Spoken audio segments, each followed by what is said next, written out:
धन्यवाद। धन्यवाद। श्री हनुमान बेनीवाल जी। अध्यक्ष महोदय, राष्ट्रपति के अभिभाषण पर चर्चा का आपने मुझे समय दिया, उसके लिए आपका धन्यवाद ज्ञापित करूंगा। अखिलेश जी ने शुरुआत की थी प्रयागराज महाकुंभ में दिनांक 29 जनवरी को मौनी अमावस्या के दिन भगदड़ के अंदर जो दिवंगत लोग हुए उनको मैं श्रद्धांजलि अर्पित करता हूं और देश की सरकार से मांग भी करता हूं कि इस भगदड़ में मृतकों के सही आंकड़े नाम के साथ देश की जनता के समक्ष रखे जाए। कुंभ हमारी सनातन संस्कृति और आस्था का संगम है। सदियों से इस देश में महाकुंभ का आयोजन भी होता जा रहा है, लेकिन सरकार अपनी नाकामी छुपाने के मृतकों के सही आंकड़े नहीं दे रही है। सभापति महोदय, इसको लेके पूरे वर्ल्ड में देश के अंदर कुंभ का जो क्रेज था, इसमें कोई दो राय नहीं। एक मिनट, करोड़ों लोग इसके अंदर स्नान भी कर गए, लेकिन आज भी कई लोग अपने परिजनों को ढूंढ रहे हैं। तो सरकार को इसमें नाकामी किसकी रही? स्टेट गवर्नमेंट की रही? किनकी रही? जिम्मेदारी किनकी थी? कौन आयोजन वह करवा रहे थे? कौन अधिकारी थे? इनके खिलाफ भी इस मामले में कार्रवाई, सरकार को बड़ी कार्रवाई करनी चाहिए, ये मैं मांग करता हूं। सभापति महोदय, किसान और एमएसपी, किसान कर्ज माफी का कल भी मेरा सवाल था। सभापति महोदय, जो कृषि बजट आप लाए उससे शायद 2 गुना 3 गुना किसानों पर कर्जा होगा देश के अंदर। 33,52,446 करोड़ का कर्जा देश के किसानों के ऊपर है। मैं मांग करता हूं कि आप इस कर्ज को माफ करें। आप हर चीज जब कह रहे हैं, और इसमें कोई दो राय नहीं कि जवान और किसान ने आपको लगातार 2 बार सत्ता के शिखर पर बिठाया, और पूर्ववर्ती सरकार ने भी कोई बहुत बड़ा किसानों के लिए नहीं किया, लेकिन आज आप करो। आप ये क्यों करोगे? उन्होंने नहीं किया, 60 साल नहीं हुआ, 70 साल नहीं हुआ, आज तो आप लोग हो।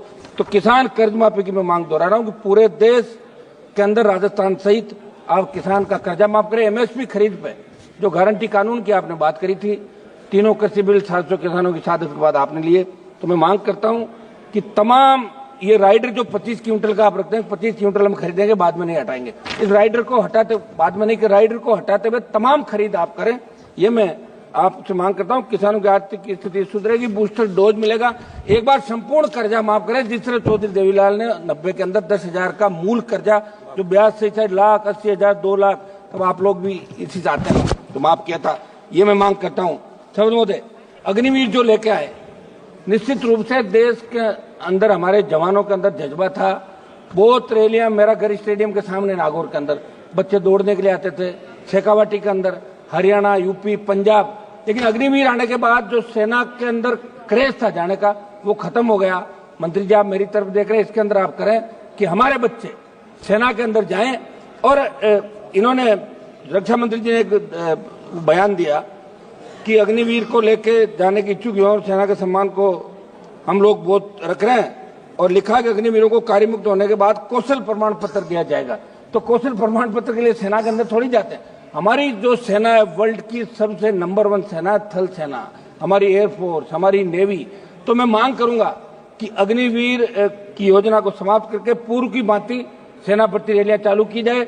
और हमारी आई रेजिमेंट का मामला, हमारे अलवर से मंत्री जी आते हैं, गुजर रेजिमेंट का मामला, तमाम रेजिमेंट जो पहले यहाँ देश के अंदर थी, उन रेजिमेंटों की पुनर्स्थापना करें, नई रेजिमेंट बनाए। जो लड़ाके हैं देश के अंदर, जो मार्शल जातियां हैं, वो चाहती कि हमारी रेजिमेंट भी सीमाओं पर लड़े, तो उन रेजिमेंटों की स्थापना भी आपको करनी चाहिए, ये मैं मांग करता हूं।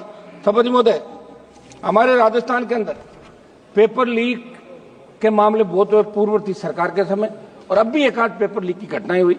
एसआई भर्ती, जिसके अंदर आरपीएससी के एक सदस्य को पकड़ा और 50 ट्रेनी एसआई जेल के अंदर, उनमें कुछ की जमानत हो गई। मैं आपको याद दिलाना चाहता हूं, जब सड़कों पर आप लड़ रहे थे, हम भी लड़ रहे थे, आपने कहा था कि तमाम जो पेपर लीक हुआ राजस्थान के अंदर, जिसमें ईओ भर्ती, आरओ भर्ती, सीएचओ भर्ती, लाइब्रेरियन भर्ती, वरिष्ठ अध्यापक, व्याख्याता सहित कई भर्तियों के पेपर आउट, और आरपीएससी का अध्यक्ष को भी गिरफ्तार किया गया था। हाल ही में 2 आरपीएससी से तो गिरफ्तार किया, मगर आपकी सरकार पर्दे के पीछे बैठे मगरमच्छों को नहीं पकड़ पा रही है। एसओजी जा तो रही है, लेकिन उन लोगों को नहीं पकड़ पा रही है जिन्होंने पेपर लीक की घटनाओं को अंजाम दिया, और इसलिए नहीं पकड़ पा रही है कि अभी उपचुनाव के अंदर आपने उनको बुला के कहा कि हम आपको पकड़ रहे हैं। उन्होंने कहा पकड़ो मत, हम हमारी पार्टी की जमानत जब्त करा लेंगे, ये लो टिकट आपके हिसाब से, और 5 जगह जमानत जब्त करा ली कांग्रेस पार्टी ने।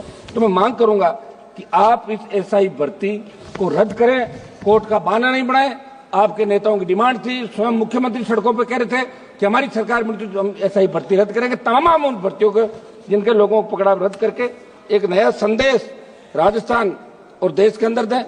सर्वसम्मति सीबीआई के मामले को राजस्थान के हमारे बहुत चर्चित मनोहर राजपुरोहित अपहरण की जांच हाईकोर्ट के निर्देश के बाद सीबीआई ने अभी तक शुरू नहीं की। लंबे संघर्ष के बाद लवली कंडारा एनकाउंटर की जांच तो शुरू हो गई, सीबीआई ने कर दी, लेकिन बाड़मेर जिले के कमलेश प्रजापति फर्जी एनकाउंटर की जांच के अंदर कुछ नेताओं के नाम आ रहे हैं।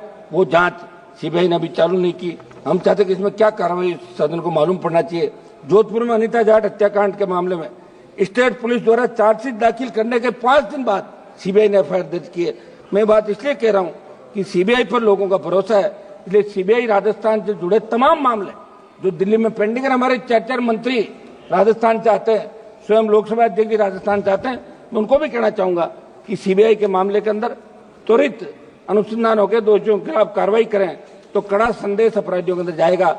सवज महोदय, आबकारी नीति आपके माध्यम से हाल ही में राजस्थान की भाजपा सरकार जो आबकारी नीति लेकर आई, मंत्री जी थोड़ा एक मिनट, राजस्थान का मामला, आबकारी नीति जो राजस्थान की सरकार लेकर आई है, वैसे तो हम शराबबंदी के खिलाफ जो आंदोलन में राजस्थान का हमने हिस्सा लिया कि शराबबंदी होनी चाहिए।